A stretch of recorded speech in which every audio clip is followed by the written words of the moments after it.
সুপ্রিয় শিক্ষার্থী, পাড়াডাঙ্গার ideal school and কলেজের অনলাইন ক্লাস থেকে তোমাদেরকে আরও একবার স্বাগত জানাচ্ছি। আমি মোস্তফা কামাল। এই করোনা মহামারীতে তোমরা যে যেখানেই আসো আশা করি সুন্দর, সুস্থ এবং ভালো আছো। প্রিয় শিক্ষার্থী, আজকে আমি আলোচনা করার চেষ্টা করব অষ্টম শ্রেণীর বাংলা প্রথম পত্র নারী কবিতা থেকে। নারী কবিতাটি লিখেছেন আমাদের বিখ্যাত বাংলা সাহিত্যের বিখ্যাত একজন কবি। তাকে সাম্যবাদী কবি বলা হয়, বিদ্রোহী কবিও বলা হয়, কাজী নজরুল ইসলাম। কাজী নজরুল ইসলাম 1899 খ্রিস্টাব্দে 24 মে জন্মগ্রহণ করেন, 1306 বঙ্গাব্দ 11 জ্যৈষ্ঠ। মৃত্যুবরণ করেন 1976 খ্রিস্টাব্দে 29 আগস্ট। প্রিয় শিক্ষার্থী, বিস্তারিত আলোচনা করার আগে আমি তোমাদেরকে কবিতাটি পড়ে শোনাই। নারী, কাজী নজরুল ইসলাম। সাম্যের গান গাই। কবি শুরুতেই একটা কথা বলেছেন যে সাম্যের গান গাই। সাম্য শব্দের অর্থ কী? সমতা, একাত্মতা। আমার চক্ষে পুরুষ রমণী কোনো ভেদাভেদ নাই, বিশ্বে যা কিছু মহান সৃষ্টি চিরকল্যাণকর, অর্ধেক তার করিয়াছে নারী, অর্ধেক তার নর। বিশ্বে যা কিছু এলো পাপ তাপ বেদনা অশ্রুবাড়ি, অর্ধেক তার আনিয়াছে নর, অর্ধেক তার নারী। জগতের বড় বড় জয়, বড় বড় অভিযান, মাতা ভগ্নী ও বধূদের ত্যাগে হইয়াছে মহীয়ান। কোন রণে কত খুন দিল নর, লেখা আছে ইতিহাসে, কত নারী দিল সিথির সিঁদুর, লেখা নাই তার পাশে। কত মাতা দিল হৃদয় উপরি, কত বোন দিল সেবা, বীরের স্মৃতি স্তম্ভের গায়ে লিখিয়া রেখেছে কেবা। কোনো কালে একা হয়নি গো জয় পুরুষের তরবারি, প্রেরণা দিয়াছে শক্তি দিয়েছে বিজয় লক্ষ্মী নারী। সে যুগ হয়েছে বাসি, যে যুগে পুরুষ দাস ছিল না কো, নারীরা আসিল দাসী। বেদনার যুগ, মানুষের যুগ, সাম্যের যুগ আজি, কেহ রহিবে না বন্দি কাহারও, উঠিছে ডঙ্কাবাজি।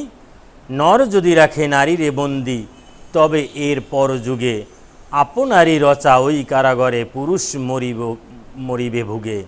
যুগের ধর্ম এই, পীড়ন করিলে সে পীড়ন এসে পীড়া দেবে তোমাকেই। প্রিয় শিক্ষার্থীবৃন্দ, নারী কবিতাটি কবি কাজী নজরুল ইসলামের সাম্যবাদী কাব্যগ্রন্থ থেকে নেয়া। সাম্যবাদী মানে কি? সমান, কোনো ভেদাভেদ থাকবে না। একজনের অধিকার বেশি, একজনের অধিকার কম, এরকম থাকবে না। সমান অধিকারের কথা বলা হয়েছে। আসলে এই যে কবি দ্বিতীয় লাইনে লিখেছে যে বিশ্বে যা কিছু মহান সৃষ্টি চিরকল্যাণকর, অর্ধেক তার গড়িয়েছে নারী, অর্ধেক তার নর। আসলেই তো পৃথিবীর যত বিখ্যাত বিখ্যাত সৃষ্টি, যত আবিষ্কার, এর পেছনে নারীর অবদান অনেক। পুরুষ একা কখনো নারীকে বাদ দিয়ে কোনো ভালো ভালো জিনিস বা কোনো মহান মহান কাজ, মহৎ কাজ এরা করতে পারেনি এবং আবিষ্কারও করতে পারেনি। প্রিয় শিক্ষার্থীবৃন্দ, এই যে আমি একটা উদাহরণ দিচ্ছি তোমাদেরকে, যেমন আমাদের মুক্তিযুদ্ধ, এই মুক্তিযুদ্ধে নারীদের কি কোনো ভূমিকা নেই? অবশ্যই আছে। কিন্তু নারীদের কথা ইতিহাসে একেবারে যে লেখা নেই ঠিক তা নয়, লেখা আছে, কিন্তু পুরুষদের মতো এতটা বড় করে না। আমরা দেখতে পাই যে সন্তান যখন মুক্তিযুদ্ধে গিয়েছিল, একজন মা যদি সে নিজের সন্তানকে আত্মত্যাগ করে অনুমতি না দিত, তাহলে সেই সন্তান কখনো যুদ্ধক্ষেত্রে প্রেরণা পেত না, সাহস পেত না। তার স্ত্রী জানে যে আমি যে কোনো সময় বিধবা হয়ে যেতে পারি, একজন মা জানে আমি যে কোনো সময় আমার কোল শূন্য হয়ে যেতে পারে, তারপরেও তারা এই মহান ত্যাগ স্বীকার করে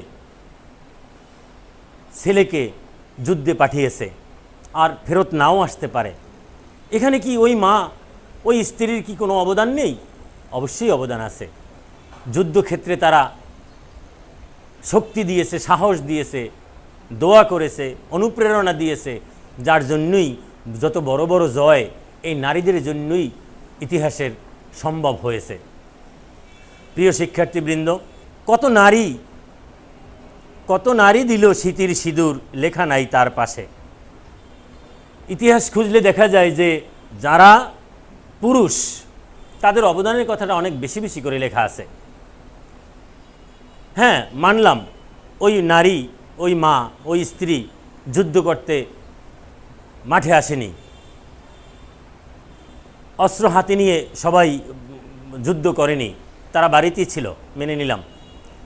কিন্তু যেই ব্যক্তি যুদ্ধ করতে চলে এসেছিল, যুদ্ধের একটা সময় তিনি শহীদ হলেন। একজন মানুষ যুদ্ধক্ষেত্রে শহীদ হওয়ার সাথে সাথে তার স্ত্রী বিধবা হয়ে গেছে, এটা কি তার ত্যাগ না? একজন মা সন্তানহারা হয়ে গেছে, এটা কি তার ত্যাগ না? একজন সন্তান সে পিতৃহারা হয়ে গেছে, এটা কি ত্যাগ না?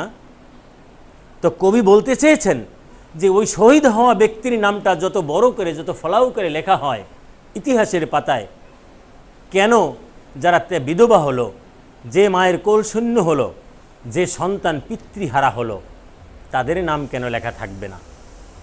অথবা যেসব নারীরা সমানভাবে যুদ্ধক্ষেত্রে যুদ্ধ পরিচালনা করেছেন, সমাজসেবা করেছেন, সমাজের দায়িত্ব নিয়েছেন, সমাজের বিভিন্ন সামাজিক কর্মকাণ্ডে তারা অংশগ্রহণ করেছেন, কিন্তু পুরুষের নামটা যত বড় করে ইতিহাসে থাকে, নারীদের নামটা তত বড় করে ইতিহাসে থাকে না।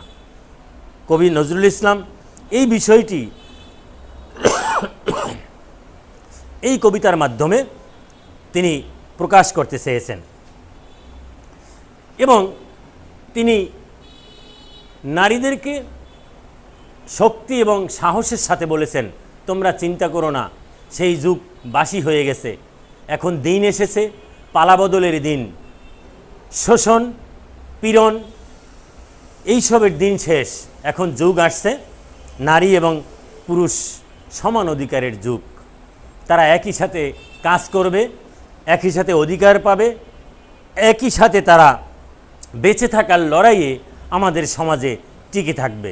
সত্যিই তো আজ বিভিন্নভাবে দেখা যায় যে নারীরা বেঁচে থাকার লড়াইয়ে বিভিন্নভাবে তারা ভূমিকা রাখতেছে।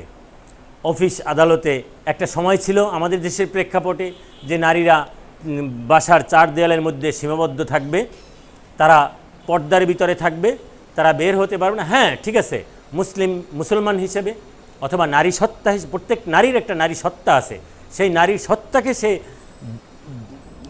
টিকিয়ে রেখে সেই তার নারীত্বকে রক্ষা করে সে অবশ্যই শিক্ষা অর্জন করতে পারবে, বিভিন্ন প্রতিষ্ঠানে সে চাকরি করতে পারবে, সব কিছু করতে পারবে।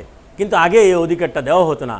আমরা ইনশাল্লাহ দেখতে পাই বাংলাদেশের প্রেক্ষাপটে বিভিন্ন সরকারি বেসরকারি অফিস আদালতে প্রায় 50-50 পুরুষ এবং নারীর সংখ্যা। এটা একটা ভালোর দিক, শিক্ষিত হচ্ছে। আমরা হয়তো নেপোলিয়নের সেই বিখ্যাত লাইনটি মনে আছে আমাদের সবার, সেটা হচ্ছে যে আমাকে একজন ভালো মা দাও, আমি একটি শিক্ষিত জাতি দেব। তো আসলেই নারীরা শিক্ষিত হচ্ছে, সন্তানরা শিক্ষিত হচ্ছে, নারীরা সামাজিক হচ্ছে, বিভিন্ন অফিস আদালত কলেজ ইউনিভার্সিটির টিচাররা বর্তমানে প্রায় 50-50 নারী। এখন সময় এসেছে যে নারী পুরুষের সমান অধিকার। হয়তো কবি নজরুলের হাত ধরেই বাংলাদেশের নারীদের এত অগ্রাধিকার, এত সুযোগ সুবিধা রয়েছে। প্রিয় শিক্ষার্থীবৃন্দ, এখন তোমাদেরকে আমি বাংলা দ্বিতীয় পত্র থেকে একটি ভাব সম্প্রসারণ সম্পর্কে আমি একটু আলোচনা করতে চাই। ভাব সম্প্রসারণ মাইকেল মধুসূদন দত্তের সেই বিখ্যাত একটি লাইন, জন্মিলে মরিতে হবে অমরকে কোথা কবে, চিরস্থির কবে নীর হায়রে জীবন নদে। মানুষ মরণশীল, পৃথিবীতে প্রতিটি প্রাণীর একবার করে মৃত্যুর স্বাদ গ্রহণ করতে হবে। কোনো সন্দেহ নেই তাতে। তবে আমি যে মরে যাব, এই যে জীবনটা, মানব জীবন শ্রেষ্ঠ সম্পদ, যত মাকলুকাত আছে, যত প্রাণী আছে, তার মধ্যে মানুষই এই সৃষ্টির সেরা জীব হিসেবে আল্লাহ তাআলা পৃথিবীতে আমাদেরকে প্রেরণ করিয়াছে। এই সৃষ্টির সেরা জীব হিসেবে আমাদের কর্মকাণ্ডগুলো কেমন হওয়া উচিত, আমাদের কাজগুলো কেমন হওয়া উচিত। আমি তো থাকবো না একটা সময়, এটা নিশ্চিত। আমি জানি থাকবো না। আমি যে চলে যাব, মানুষ আমাকে কি নিয়ে স্মরণ করবে, কোন কাজ দিয়ে স্মরণ। শিক্ষার্থীবৃন্দ, একটা জিনিস খেয়াল করো তোমরা। আমরা ইতিহাসে নবাব সিরাজউদ্দৌলার কাহিনী আমরা জানি। বাংলার শেষ স্বাধীন নবাব ছিলেন। তার সেনাপ্রধান ছিল মীর জাফর। বিশ্বস্ত মানুষ ছিল, তাকে বিশ্বাস করত। কিন্তু নবাব সিরাজউদ্দৌলার নামটা যেখানে বিশ্বস্ততার সাথে, শ্রদ্ধার সাথে, ভক্তির সাথে, সম্মানের সাথে মানুষ উচ্চারণ করে, মানুষ স্মরণ করে, ঠিক একই সময় ওই ইতিহাসটা পড়ার সময় মীর জাফরের নামটাও মানুষ উচ্চারণ করে, মানুষ পড়ে, মনে করে, তবে ভিন্নভাবে। নবাব সিরাজউদ্দৌলার নামটা মানুষ মনে রাখে শ্রদ্ধা ও সম্মানের সাথে, আর মীর জাফরের নামটা মানুষ মনে করে ঘৃণা, ধিক্কারের সাথে। তাহলে শিক্ষার্থীবৃন্দ, আমরা মানুষ, আমরা প্রাণী, একটা সময় আমরা থাকবো না, আমরা চলে যাব এই নশ্বর পৃথিবী থেকে। জন্মিলে মরিতে হবে, অমরকে কোথা কবে, চিরস্থিন কবে নীর, হায় রে জীবন নদে। মানুষ অমর না, মরণশীল। একটা সময় আমরা চলে যাব, কিন্তু এই পৃথিবীতে আমি থাকবো না। আমাকে যেন পরবর্তী জেনারেশন, পরবর্তী প্রজন্মের মানুষরা স্মরণ করে, সেজন্য তো আমার কিছু একটা কাজ করে যেতে হবে। আমি নিজেকে প্রশ্ন করি না একবার, আমি সমাজের জন্য কবে একটা ভালো কাজ করেছি? আমি নিজেকে প্রশ্ন করি না একবার, আমি আমার দেশের জন্য কবে একটা ভালো কাজ করেছি? যদি না করে থাকি, আজকের এই মুহূর্ত থেকে আমরা শপথ নেই যে আমরা দেশ, জাতি, সমাজ তথা মানুষের জন্য সেবা করব, কাজ করব। অন্তত মৃত্যুর পরে যেন মানুষ আমার নামটা ঘৃণার মাধ্যমে স্মরণ না করে, আমাকে যেন ন্যূনতম একটু হলেও ভক্তির, শ্রদ্ধা এবং সম্মানের সাথে আমাকে স্মরণ করে। প্রিয় শিক্ষার্থী, সময়ের একটা স্বল্পতা রয়েছে আমাদের। সংক্ষেপে কিছু কথা বলার চেষ্টা করলাম তোমাদের সামনে। জানি না তোমরা কতটুকু উপকৃত হয়েছো, কতটুকু বুঝতে পেরেছো। আবার হাজির হব অন্য এক সময়, অন্য এক দিন, অন্য এক বিষয়বস্তু নিয়ে। আজ এ পর্যন্তই থাক। আর যে যেখানে আসো সাবধানে থাকবে, ভালো থাকবে, সুন্দর থাকবে। আর আমরাও আশা করি তোমরা অতি সত্বর ক্লাসে ফিরে আসো। ফিরে আসার মতো আল্লাহ তাআলা পরিবেশ সৃষ্টি করে দেখ। তোমাদের পদচারণায় মুখরিত হোক আবার এই শ্রেণীকক্ষ, এই স্কুল, এই কামনা করি। সকলকে ধন্যবাদ। আল্লাহ হাফেজ।